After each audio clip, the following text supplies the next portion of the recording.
Good morning, students. Welcome back. Today we are going to begin with the fourth lesson of our prose. The name of the lesson is Hearts and Hands, written by O. Henry. So let us move to O. Henry and let us see about O. Henry, whether his real name is O. Henry or no. All these things we will come to know from the introduction given on the left hand side. Let us move to that page. Let us see over here O. Henry.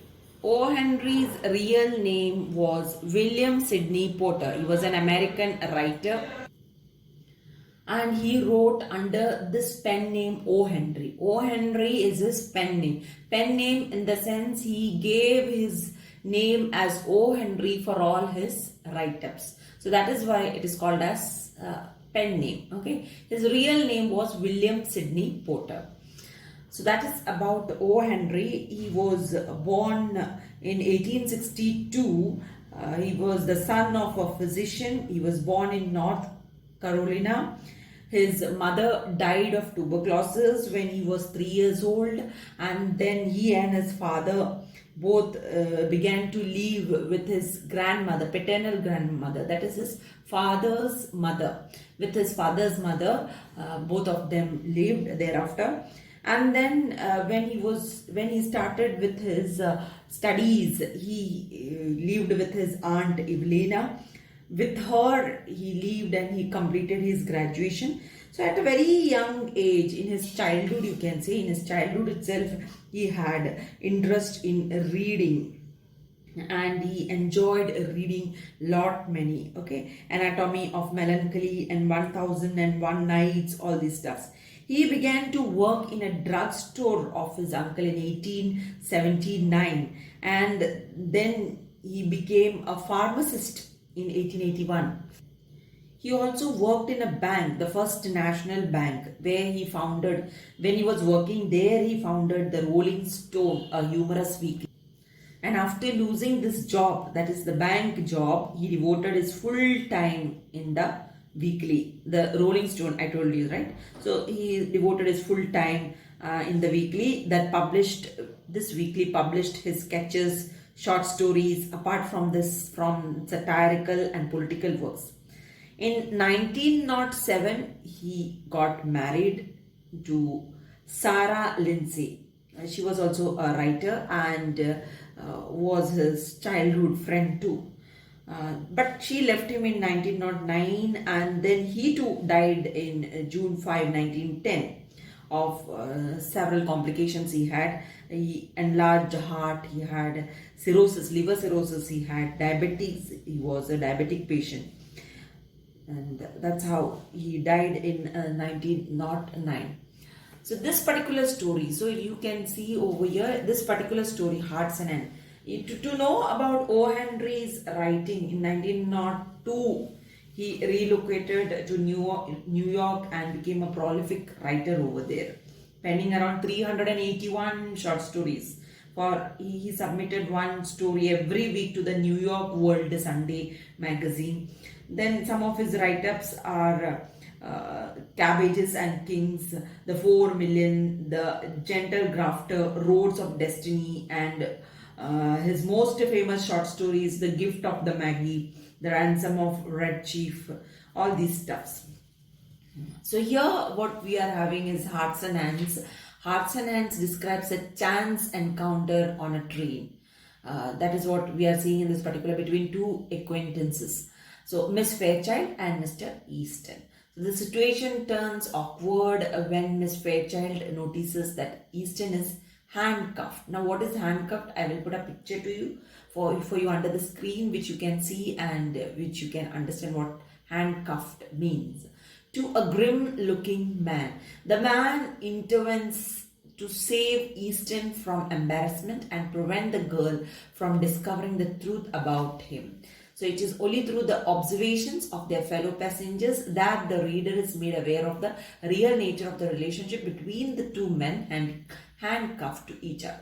So two men were handcuffed. So who was a prisoner, who was the real marshal over here was not known, isn't it? It's not known till the end of the lesson. Only through the fellow passengers discussing among themselves. We come to know that who the real prisoner was and who the real marshal was. Okay, that is towards the end of the story. So you can see a surprise ending over here also in this particular writer. Now let us begin with the lesson, Hearts and Hands. So the lesson begins like this. At Denver, there was an influx of passengers into the coaches on the eastbound B&M Express. In one coach, there sat a very pretty young woman dressed in elegant taste and surrounded by all the luxurious comforts of an experienced traveler. So over here you can say at Denver. Denver is the capital of US state of Colorado. It's the capital of Colorado, Denver. There was an influx of passengers. What do you understand by the word influx? Influx means many people, many of the passengers were arriving. Okay, so many passengers were arriving into the coaches. They were getting in the coaches on the eastbound B&M Express. This is the name of the train, B&M Express. In one coach, there sat a very pretty young woman. Coach, you know, the compartment, okay? The compartment of the train. In one of the compartment, there sat a young lady, a pretty young lady, dressed in elegant taste, dressed elegantly and surrounded by all the luxurious comforts. She was surrounded by all luxurious comforts of an experienced traveler. It looks that she was an experienced traveler because she sat in that comfort in the train. Among the newcomers were two young men, one of handsome presence with a bold, frank countenance and manner, the other a ruffled, gloom-faced person, heavily built and roughly dressed. The two were handcuffed together. So you can see among the newcomers. So there in the same coach where the young lady was sitting, the beautiful lady who was seated in a luxurious comfort in the compartment, in that two newcomers entered. Okay, two young men. These newcomers were two young men. Out of this, one of the men was looking very handsome, present with a bold, frank countenance. Okay, he was looking very bold. At the same time, frank countenance. Frank countenance means the features and expressions of his face looked very frank, friendly appearance type of a man and manner he had. The other ruffled, whereas on the other hand you can see the other who was disturbed in thoughts, right? Gloom faced, very gloomy looking man, gloom faced person, heavily built, and his appearance was, he was heavily built, a fat person, roughly dressed. Dressing sense he didn't have, that is what you can see. He was roughly dressed. Then the two were handcuffed together, but these two men were handcuffed together. Handcuff, you know, when a policeman arrests a criminal, he is normally handcuffed with the policeman. If the policeman had to take that person to a long distance, like traveling in the train, why it is done like that? Because the prisoner should not run away, the criminal should not run away. The criminal should not run away cheating the policeman. That is why they often handcuff both the two people together, that is the criminal and the policeman together. So that is what you can see over here. Now, who was the criminal among these two people? Whether the gloom faced man was the criminal or he was the policeman, it's not known, or the frank looking person was the prisoner, or the policeman was not known. Only it comes to, that is what you had seen earlier in the explanation over here of the author itself, wherein you had seen a short summary of the lesson. You only come to know about them by the passengers, two passengers traveling in the same compartments, when they speak through they are least important characters in this particular write-up. So now here you might have understood the main character. The main character in this write-up is the lady over here and these two men. Okay, so these three are the main characters of this particular story. Till the end, you can see these three people, but the story is you come to the conclusion of the story, or you come to know who these people are by a least important person who is not at all a character of the story. Through such a person, you come to know who the characters are, who the prisoner is, who the policeman is, right? So that is how it is shown in this particular write-up by O. Henry. Let us move to the next paragraph of the lesson. As they passed down the aisle of the coach, the only vacant seat offered was a reversed one facing the attractive young women. Here, the linked couple seated themselves.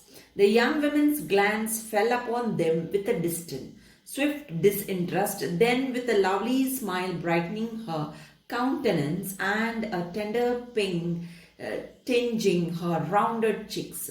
She held out a little grey gloved hand. So you can see over here as they pass down the aisle. Now what is this aisle? This is the passage of the coach. The small passage of the coach is the aisle. So the passage of the coach, the only vacant seat offered was a reversed one. The only vacant seat in the coach was the one which was on the opposite side of that attractive young lady, facing the attractive young lady. Okay, you know, in the train it is always like that, isn't it? So both the sides you have the seats, so facing each other you will sit. So this was the empty seat facing this lady, they had to sit. Here the linked couple were the two men. I told you the one was the prisoner, the criminal, and the policeman. Okay, so that is what you can see over here. That is what has been mentioned here. The linked couple seated themselves. So they sat together. So they can only sit, walk, move about together, right? Because they are linked with the handcuffs. So these linked couples seated themselves. Linked couple were the two men. The young woman's glance fell upon them with a distant, swift disinterest, then with a lovely smile brightening her countenance. So you can see over here, this young lady, attractive looking lady, happened to see, glance fell upon them. She happened to see these two with a distant, swift disinterest. She was not at all showing any interest in these two people, because after all they were handcuffed. That is why. So then with a lovely smile, then slowly, with a lovely smile brightening her countenance and a tender pink tinging her rounded cheeks. So you can see over here her smile. Slowly she smiled. Her countenance is the expression what she gave on her face. Here she smiled at them. Okay, a small smile she gave to the two men, and a tender pink tinging her rounded cheeks. Tender pink in the sense a small amount of pink color was shown on her rounded cheeks. So when she was smiling, so it was like a blush. Okay, she held out a little grey gloved hand, and she had put her little grey glove. She was wearing gloves on her hand. That is what you can see. She had put her hand forward. When she spoke, her voice, full, sweet and deliberate, proclaimed that its owner was accustomed to speak and be heard. So when she spoke, her voice was very sweet. That is what the writer has mentioned over here, and deliberate. And the voice itself showed made the people know that she is the owner of that voice. Because, you know, in some cases people will be looking pretty, but when they start speaking, their sound will be very rough, isn't it? Very harsh voice. So over here her voice was very much suitable to her appearance. that is what you can see over here. She was, as it was mentioned earlier in the text itself, that she was looking very pretty. She was a lovely looking lady. So that is what has been shown over here. Her voice was suiting to her figure, her appearance, her personality.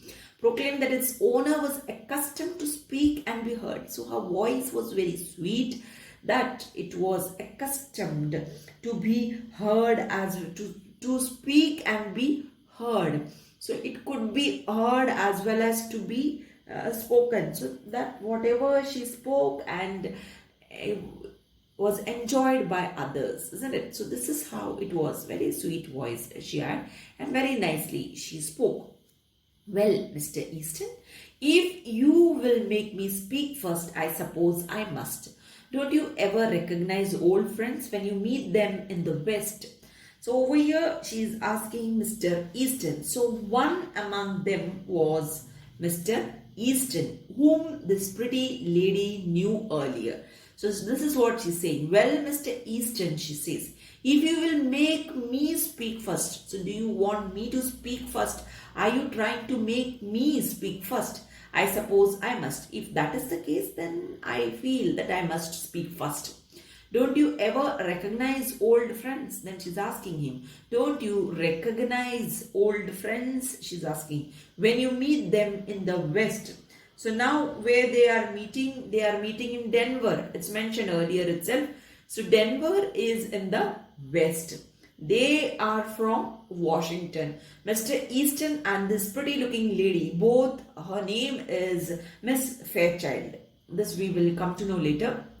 So Mr. Easton and Miss Fairchild both were from the East. And which place is in East? Washington. So from Washington. They are from Washington, from the East. And where are they meeting now? In the West. And what is in West? Denver. So they are meeting each other in Denver in the West. They belong to Washington. So that is what she's asking. So when you meet people from Washington, people from the East, when you meet them in the West, you don't recognize them. She's asking Mr. Easton over here. Because Mr. Easton didn't speak to her and didn't show her that he knew her. That is why she asked such a question. And why that is, we'll come to know later.